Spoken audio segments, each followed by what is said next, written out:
points. So, good morning, Ricardo. It's a pleasure to have you with us. So, let's start with your presentation. Okay, thanks. Thanks to you especially. I think that there is not much more to say about me. So I think you said a lot. I mean, it always sounds that what they said about us ourselves is too much. And anyway, hi, good morning, and good afternoon for the most, I guess. As Javier says, I'm an architect who practices in Cordoba, Argentina at this moment. And I must say, I know the professional research. And you will see, I am not a professional researcher, it said. But I've been always very curious one, an architect very curious one, who always thought that the sources for learning architecture were everywhere. And that's why I guess my dear friend Javier honored me with this invitation. More than the book, he says, I hope. I will put some pictures so you don't have to see me. I think it's, I hope they will look nicer. Just, let me see if you, can you see them? Okay. Yes, perfect. Yes. Yeah. Okay. Okay. So thank you, Javier. Thank you, Joaquin, and thanks to the rest of this nice stuff you're working on in Venice. I hope to not disappoint you. My essay, my little essay about James Turrell, an artist we share our kind of affinities with Javier since a long time ago, I guess. At the beginning, I would like to kind of apologize that I have decided to write the presentation, and I will read it in part. I'm sorry, it's not my usual procedure to do it, especially when I'm talking about my things. But talking about an artist, and especially in this kind of format, which is more probably an essay,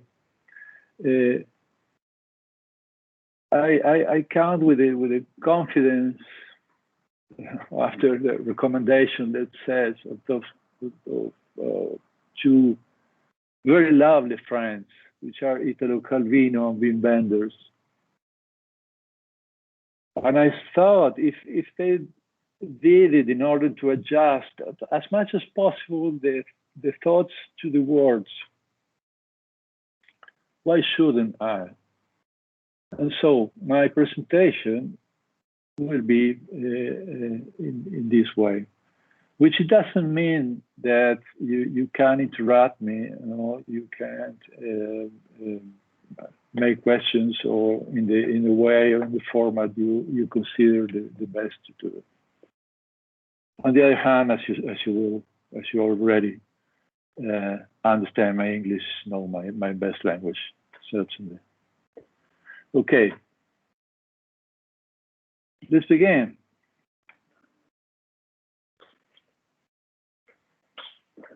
I'd like to talk about the affinities before. It is not hard to feel seduced by James Turrell's works. At first sight, they arouse tranquility, harmony, serenity, and we could also say they inspire introspection. For us architects, there is more. The appeal created by the affinity and the parallel drawn between the material nature of his work and our work. Even the way in which he carries them out, his Turrell, seems to be much like our planning and execution process. We imagine, we plan, we draw, and then we build. Turrell works, just like ours, are planned and intend to be built at one place. That means there are no transportable objects. And also, as in architecture, any reproduction of his works, if it has not been experienced, will only be a nice photograph.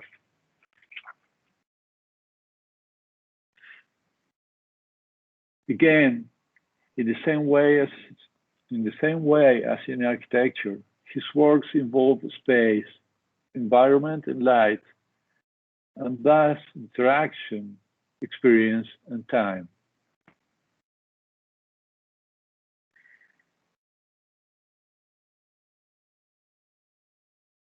Curators of Turrell's exhibitions agree on the fact that the amount of time the audience spent on his works extends over 30 minutes, whereas they only dedicate a maximum of 3 minutes to a traditional canvas, or just a few seconds.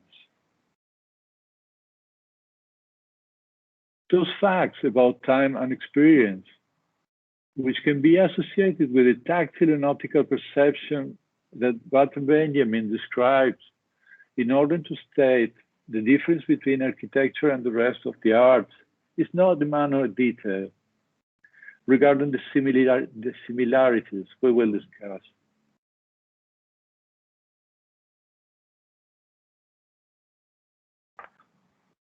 Excuse me.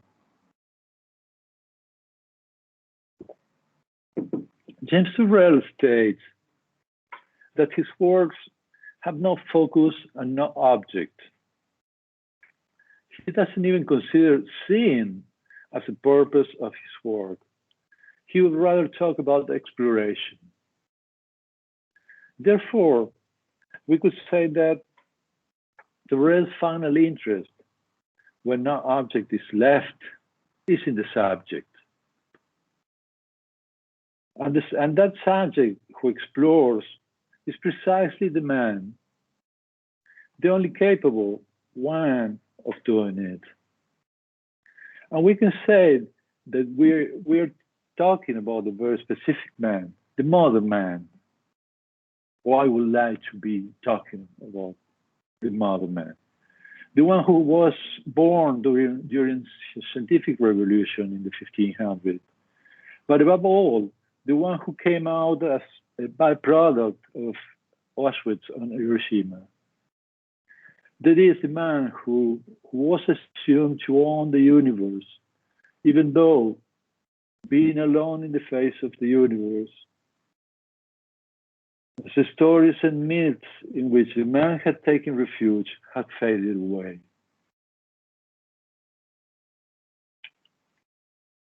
That modern man is being represented here in two ways, which are similar and opposing at the same time.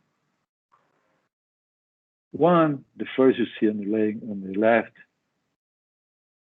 by Caspar Friedrich Wanderer, and the other, just by a visitor at Koenig's Case Study House number 32 in California. They represent, they're authentic modern men who can be barely held by their own bodies, almost floating with no reference or supports. No frame contains them anymore. No narrations contain them. They represent, however, the subject whose explorations Turrell is trying to encourage.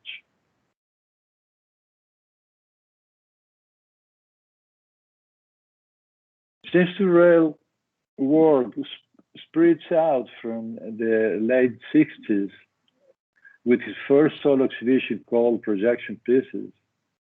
And in spite of the variety displayed by his near 20 series on his webpage, the common thread that connects them seems to be his persistence, if not obsession, regarding the changes in perception.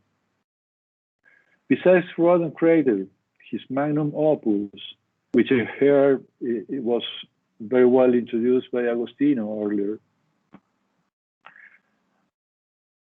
and considering the available amount of time, I suppose we have,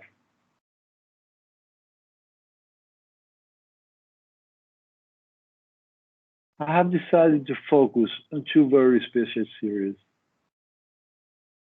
which can provide the basis for a hypothesis, maybe provisional, about James Turrell works. I'm saying this while waiting that all this picture of this series are going through.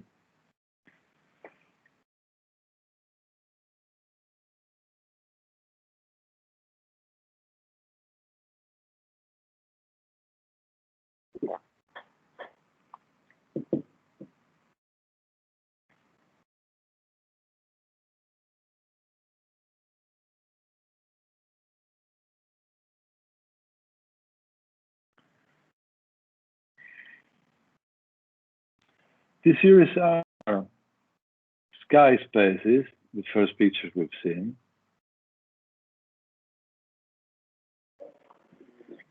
and gunfights, the second one. And the hypothesis says a considerable part of Turrell's work is about building windows that, according to their nature, make it possible for the modern man's sensitive field to be taken to an extreme, to the point of encouraging existential questions.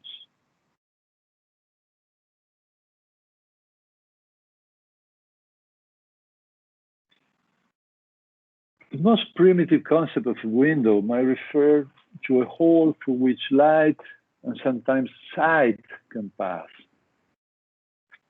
And although many fashions shape it in different ways during time, its essence remains. If we take a look at most of James Turrell's works, we can easily associate them with that object.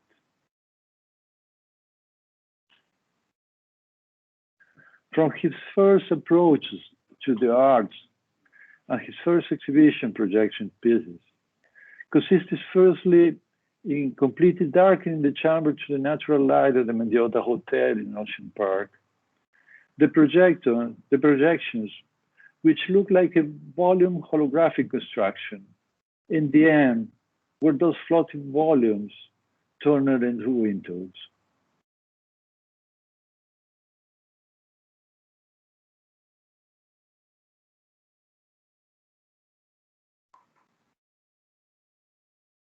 Oops, Scarpa was here as well. However, in order to better understand a window or the absence of it in this context, we should go back to the two helpless characters we mentioned before. The Königsstall house, where our visitor is sitting on the edge of the swimming pool, is mostly known because of this famous photograph taken by Julius Schulman, which is probably the most symbolic image of the modernity of the American dream and the pragmatism of the post-war period. If we pay attention, it is interesting to see that, just like in the first photograph of the lonely visitor, these ladies are still floating with no ground and no windows, in a void that seems to need commercial objects in order to be complete, to be valuable. If it weren't for the lamps and furniture brought by pyrotechnics minutes before the photos were taken at the barely finished house, we would be looking at the ladies levitating in space.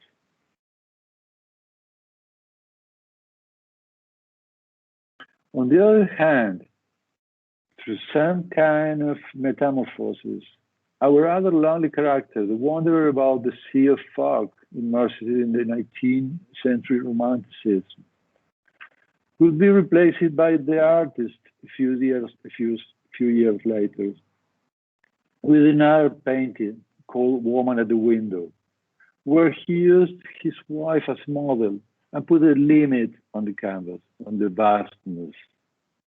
Casper restricts the view of the sublime to the extent allowed by the frame and what the subject wants to focus on. That is, the image is produced by the interaction between the subject and the frame, which creates an experience where the subject, the environment, the frame, and the background are interdependent.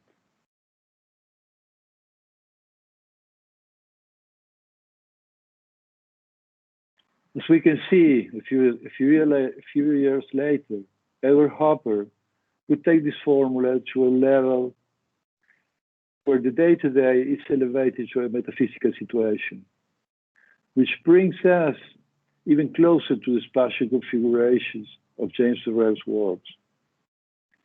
In terms of the spectator being immersed in the first environment, facing a perfectly delimited whole towards a second environment, that will be perceived or explored, in his own words, according to the interaction produced between both of them.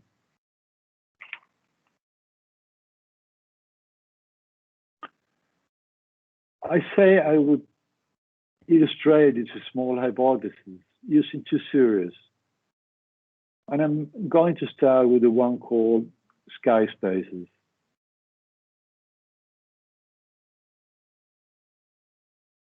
In approaching this series, I will go along with Matisse, who based a great part of his canvas production on windows, and who may be able to help us understand the phenomenon that occurs when we experience the sky spaces. Sorry. I must say that many others well-known painters used the windows as support, the frame as support for some of their compositions, as you see here. But I guess no one with the perseverance of Matisse. One of the most famous works by Matisse was the Windows in Collioure from 1905. And without diving too deep into historical analysis, we can state that the richness of the landscape seen through the window is all in the same plane as the frame and its surrounding, which doesn't take away any value.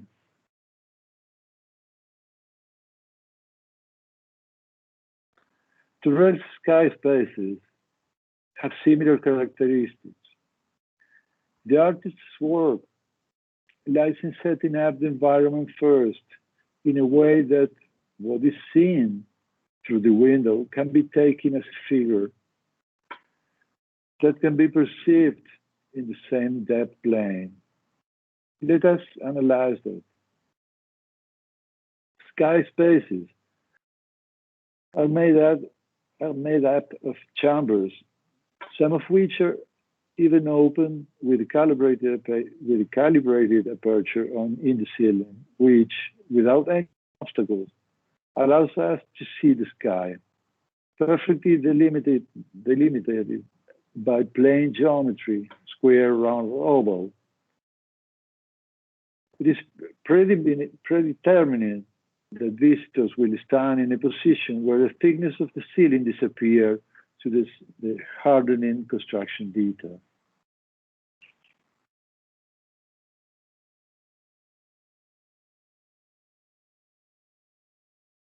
As a result, we get the image of the blue bolt with all its atmospheric and chromatic variations, and the passage of time and seasons. All of this can be perceived from a distance of about 4 to 6 meters, depending on how high the ceiling is. We perceive the sky, but no more like a immeasurable sky. That is, its vastness seems to be domesticated by the proximity of the immediate plane of our surroundings.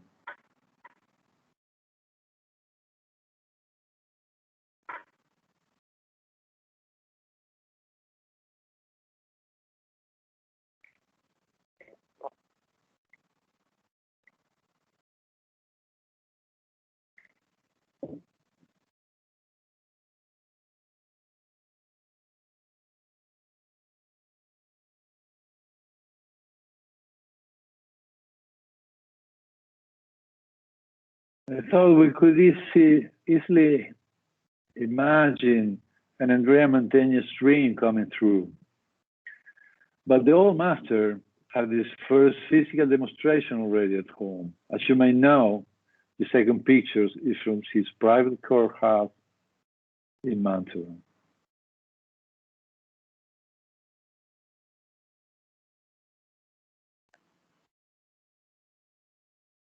In 1914, 9 years later, Matisse painted the window at color again. A very different version, we can see, through which he seems to have provided us with a cover to start discussing the second series, the Ganzfeld. Ganzfeld is a German word to describe the phenomenon of the total loss of depth perception, as in the experience of a whiteout. And it involves chambers that are set up with such light, quality, and materials that the edge became invisible.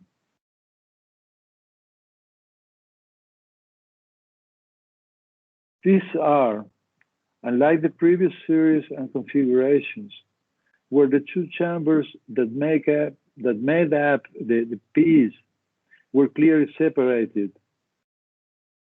One of them meant for performance, and the second one to irradiate a light that is so homogeneous that it seems to be a two-dimensional plane of light, unless you fairly dare to take your hand through that imaginary limit.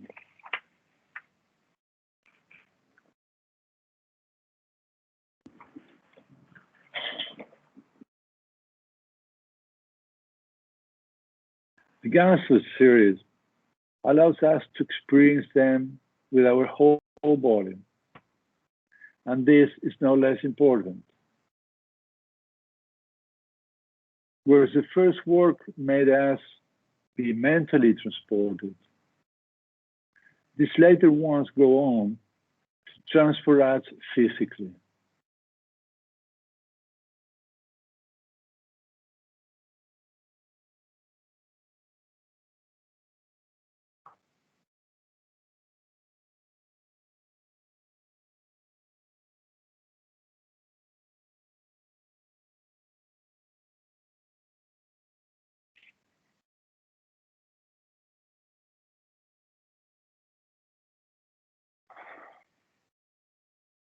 We could compare this experience with the one of Alice through the looking glass, as we saw.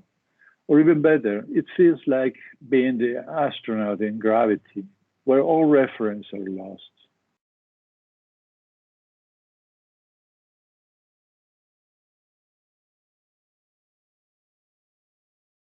Really Ganzfeld.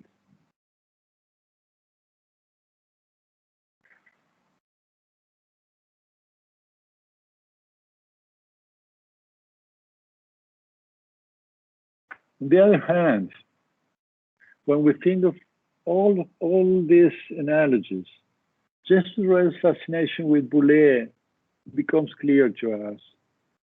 The intention behind the cenotaph for Newton were not too different from those of the Ganzfelds. Dimensions, geometry, and calibrated light were the tools used by the revolutionary architects in order to pay homage to the Newtonian absolute space. 300 years later, James Turrell uses almost the same features to make human face the unfathomable aspect of their existence.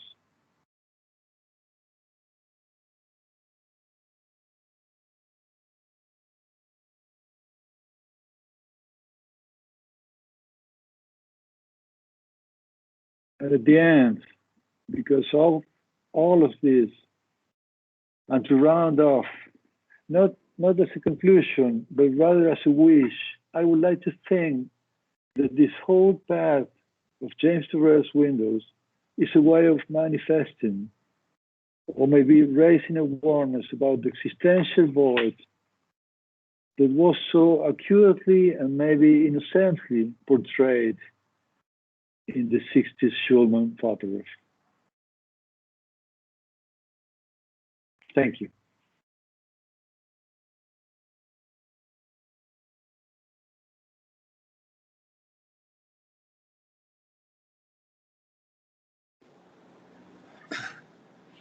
No sé cómo volver. Ahí está. Okay, ¿Está la Ricardo. cámara ahora? Yes, that's it. All right. Okay. Well, let's see if we have questions from the participants, if anybody wants to or comments. It's open for everybody.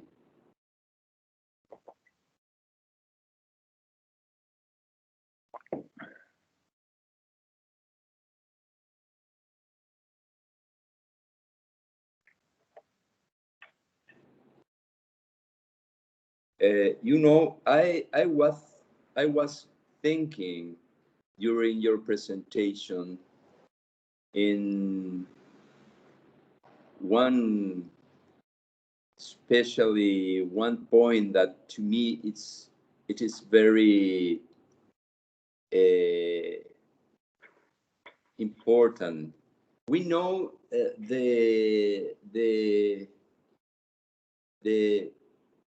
participation of art in the history of architecture, like a sculpture, like an object in the architecture.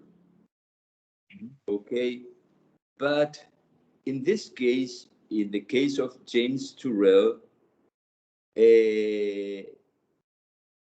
we are looking at architecture like a machine of art, isn't it? Is it a question? It's a common question. Whatever okay, you want. Okay. Okay.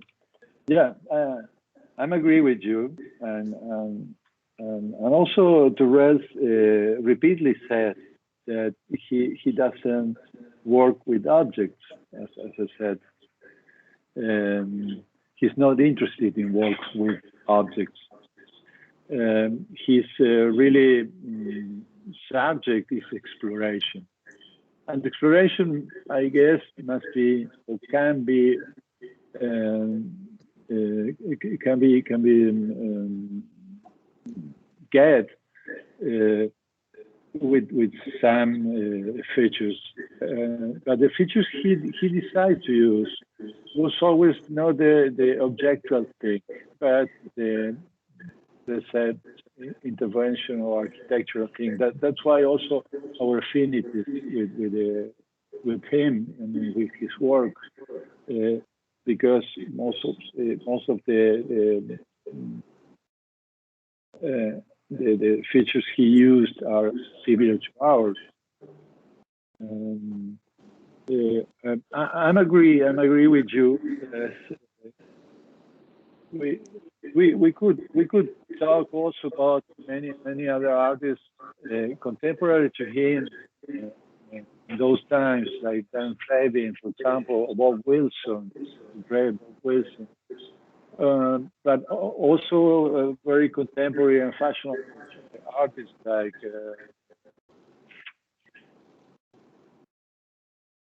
Anish Kapoor or Ellison, which works also in this surrounding. Anyway, I insist very much in my to say that the thing that at least for me was most interesting in James Turrell is the construction of windows. Because if you see the way to reframe this perception, it's really work. It's really fantastic work because it changed all the reality you are perceiving through it. And it's taking, and that's the hypothesis. I think it's taking this new reality perceived in that way to demand to have those questions which exceed the only aesthetic point to the existential point. Ricardo, you are talking about a window concept. So, but don't we have to talk about a portal for new generations?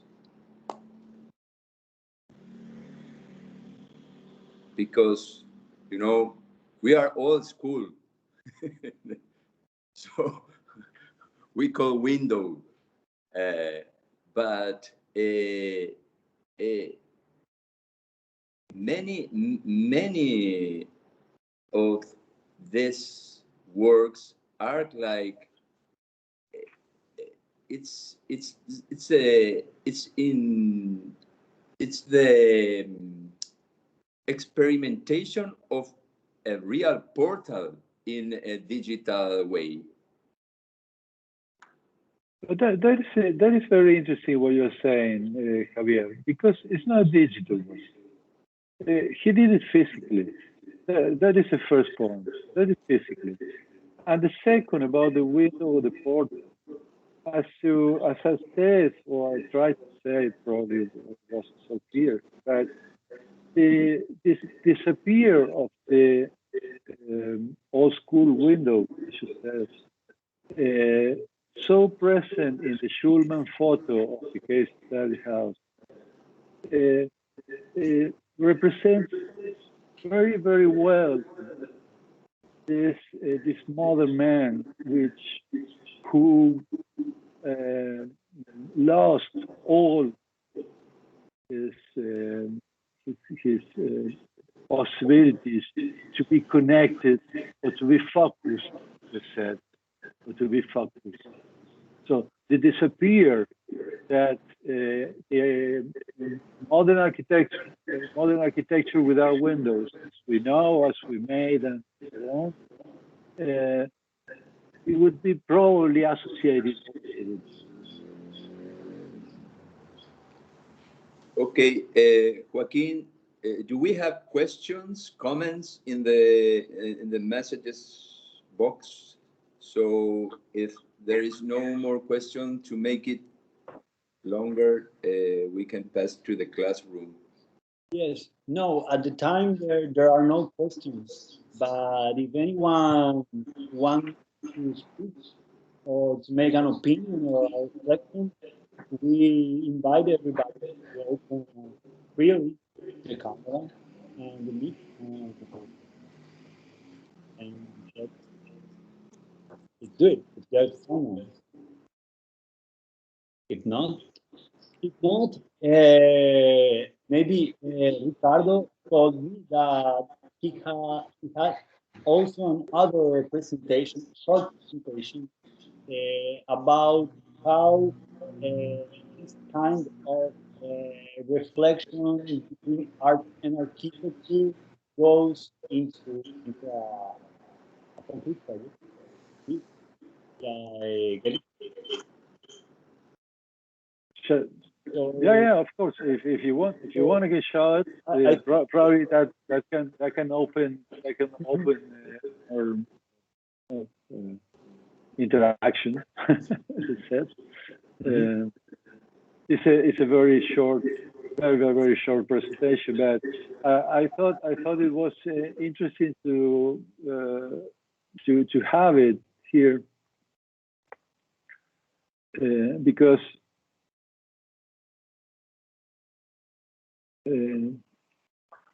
it's a way that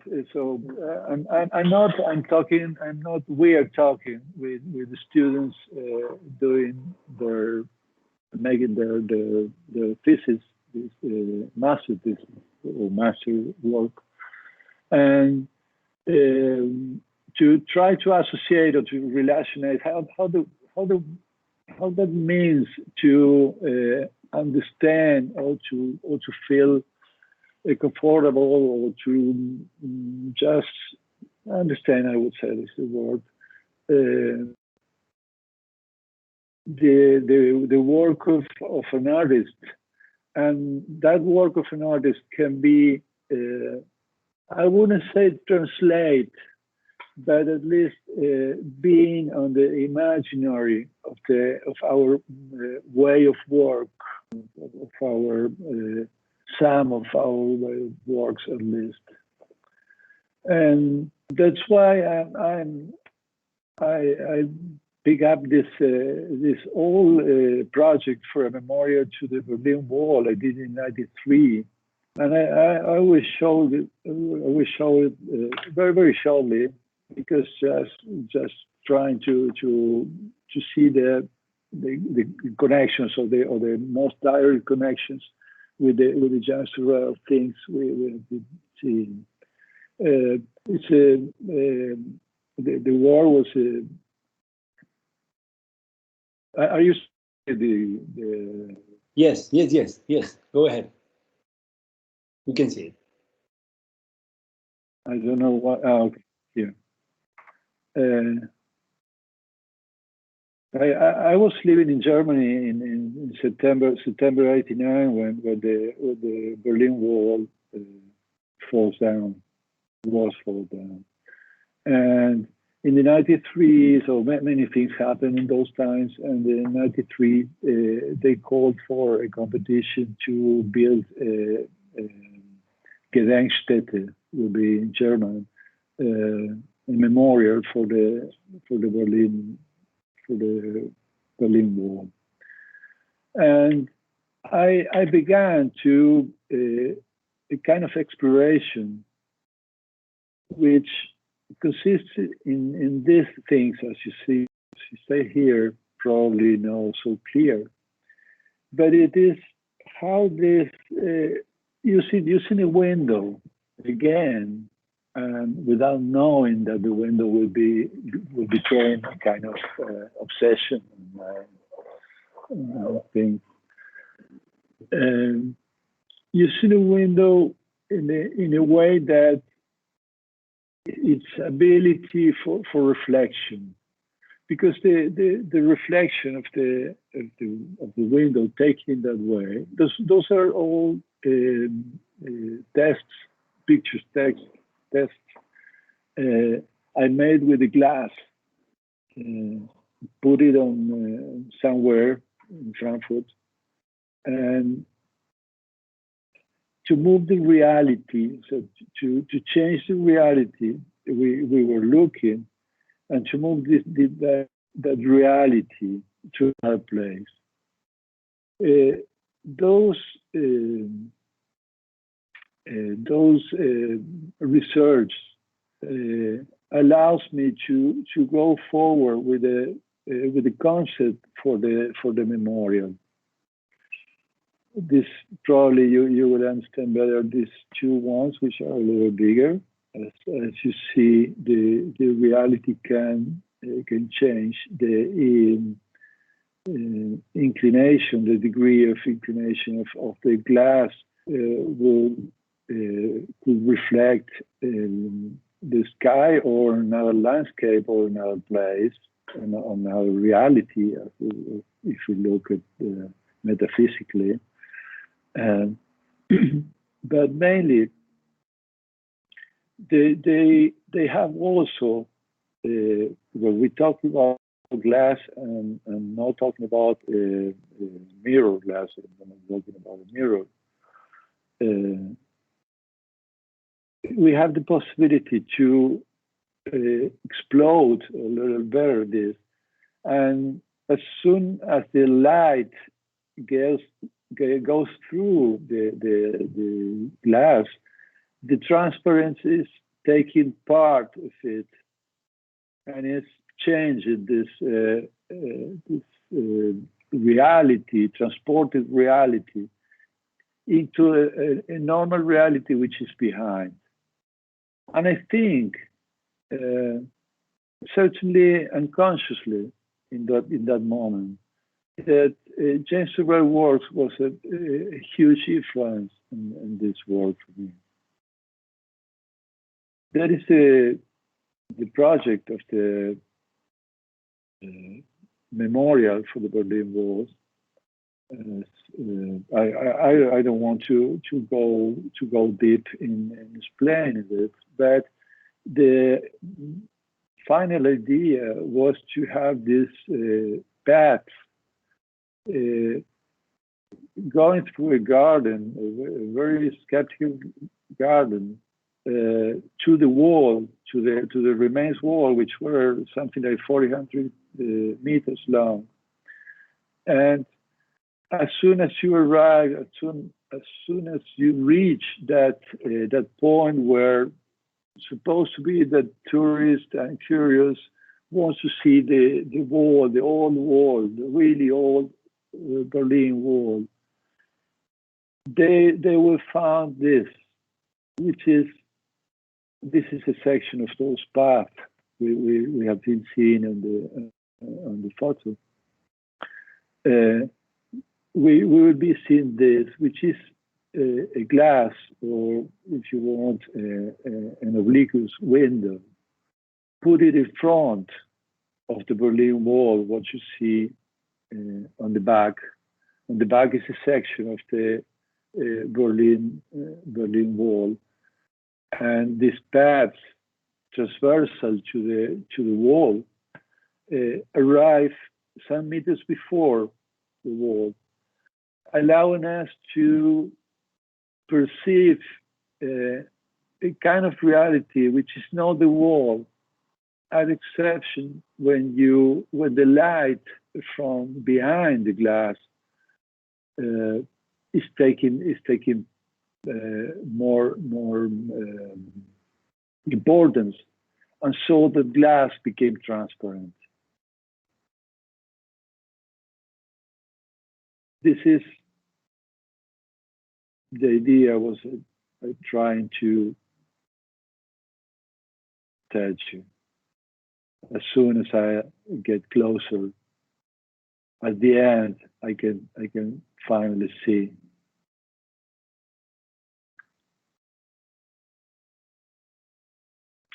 the Berlin Wall.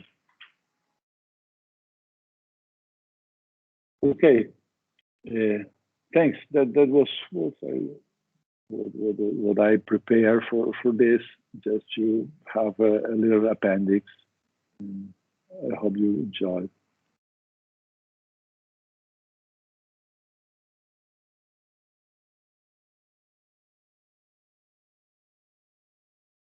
Are you there? Yes, we are here. Okay. Very nice. Interesting. Very interesting. It's very interesting because, as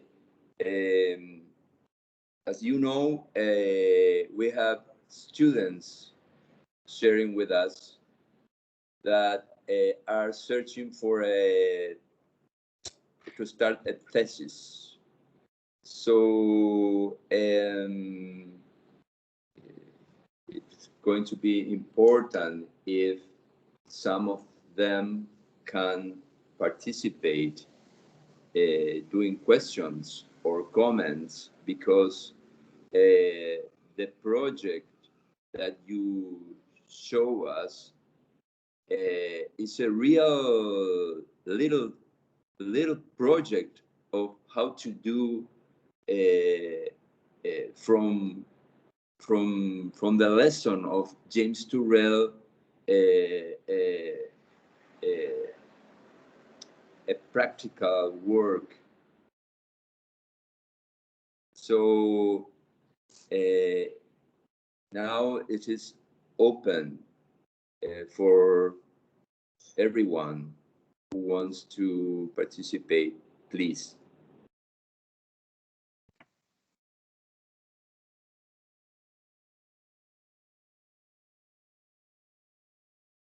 I guess sometimes, sorry, it's something.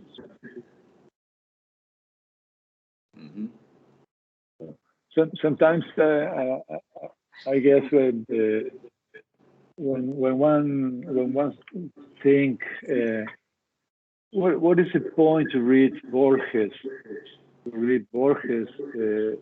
For learning architecture, or what is the application, the direct application of reading Borges or Calvino or Eco or whoever you really trust? And I think it's the same answer as you said about James Turrell. I'm also love the work of Richard Serra, for example, and the problem is always for me, and especially talking with my students, that the analogies, so the analysis work or this construction of thoughts, of knowledge, it shouldn't be direct. It shouldn't be direct. It should go through a filter. Otherwise, it will be only an imitation.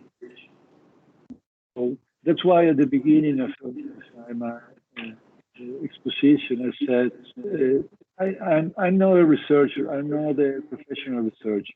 I'm mainly a curious who believes in the sources of architecture are everywhere.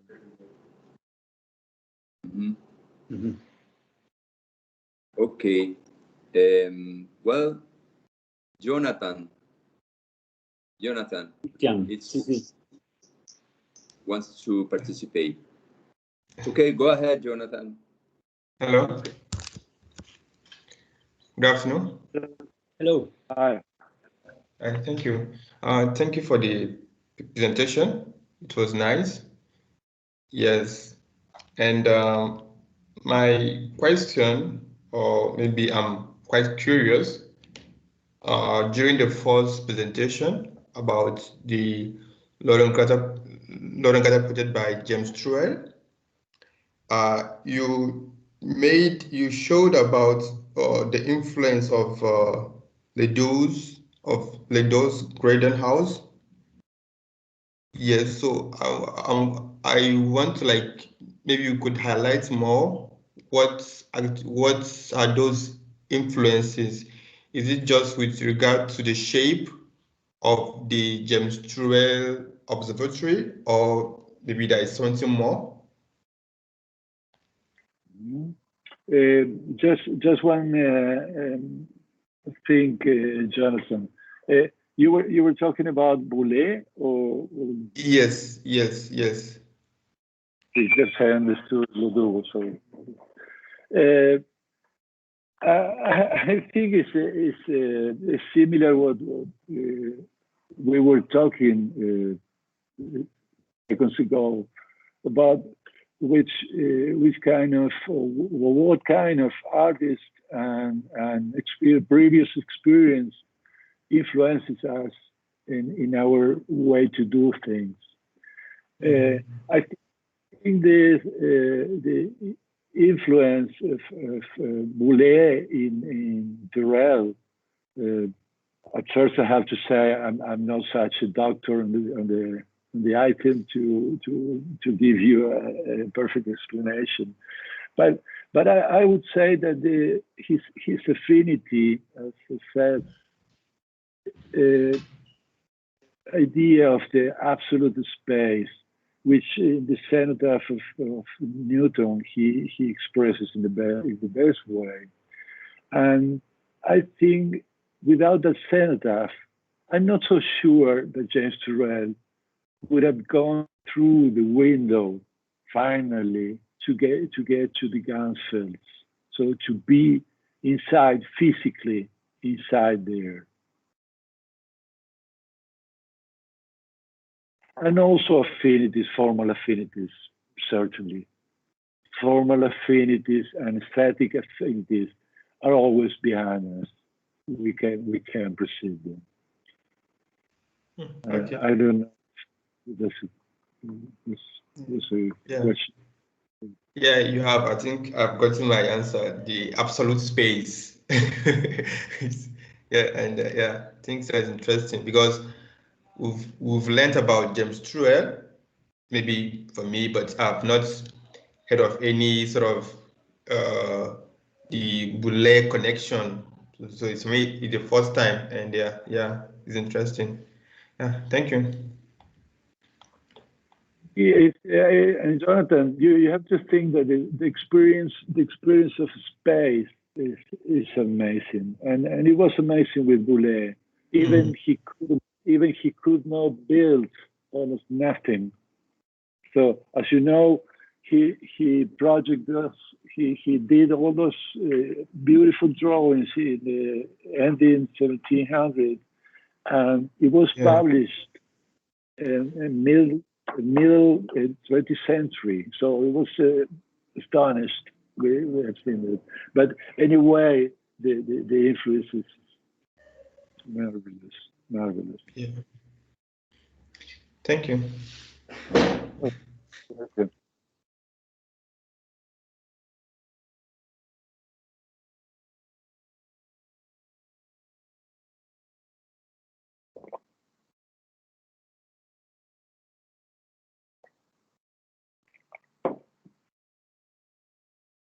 Another one.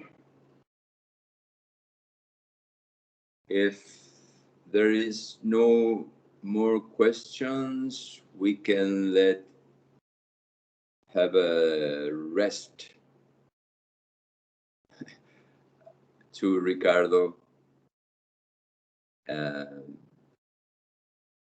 continue with our work class, because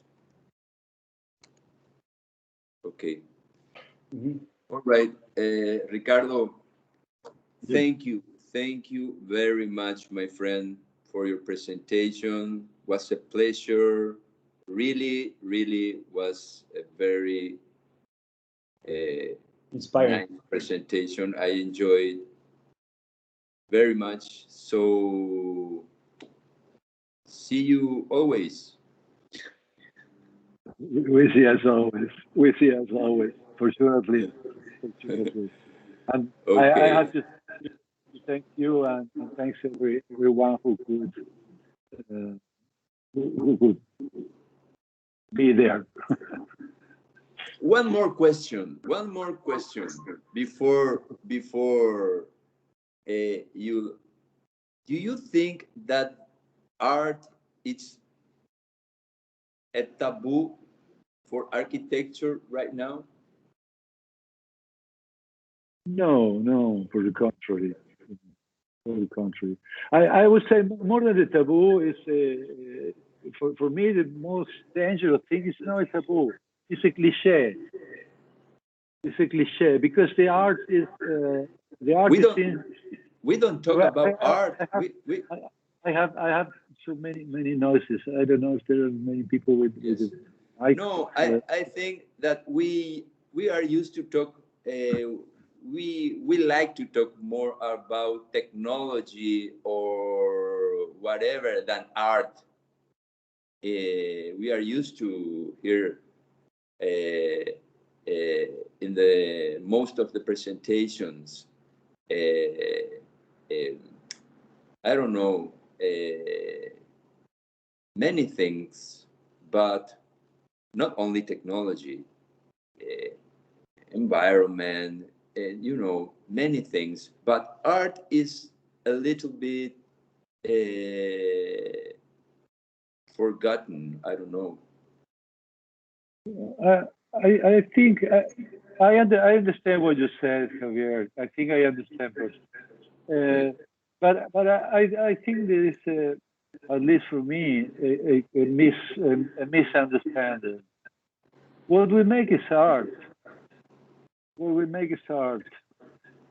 With technique, with the responsibility of society, with the responsibility of environment, with many, many, many responsibilities that have to be with our ethic or moral point of view.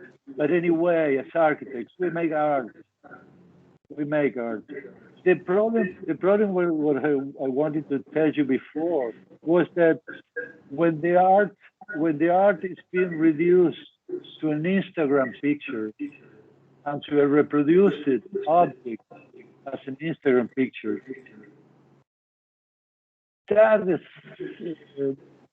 it makes me a little scared, because that's I try to say this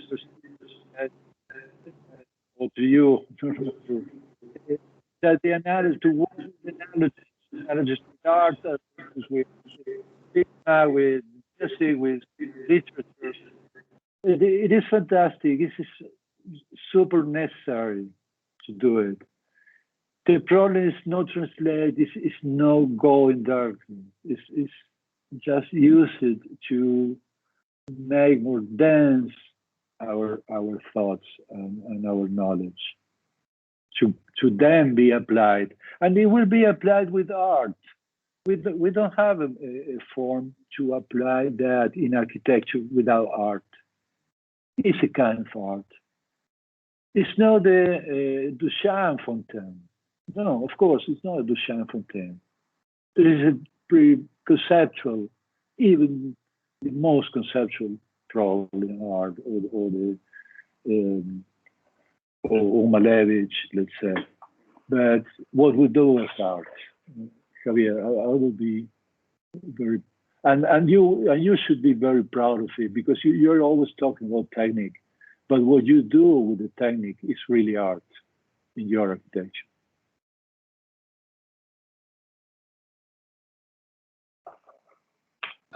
I lost the Joaquin. Yes, I'm here. Está frozen. The sound is. No. Can you hear me? Can you hear Yes. me? Okay. But okay. Well, You missed Ricardo again. the most beautiful part. Ricardo Okay. sending love. I'm all right. Pardon. I lost the last part of Ah, your. but I say I will repeat it, because it's not a compliment. It's really, as you know, a very sincere thing I say about you and your way to work.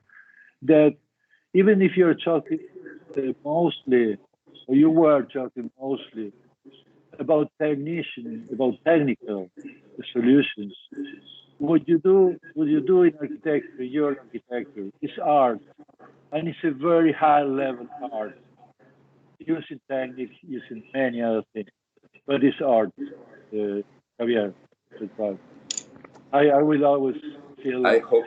I hope. Well, Ricardo again. Thank you very much. Uh, have a nice rest of the day, and see you soon. See you soon. See you soon. Thanks a lot to you. Thanks, Thank you, man. Ricardo. Bye bye. Thanks, Joaquin. Big hack. Okay. Bye bye. Bye-bye. Um, I, Joaquin, I think we have how much time We do have we have? an hour and a half. An So hour and a half. Yes. So Okay. to our classroom channel. Yes. Well, it is important to restart the communication with us, and let's see where you are now.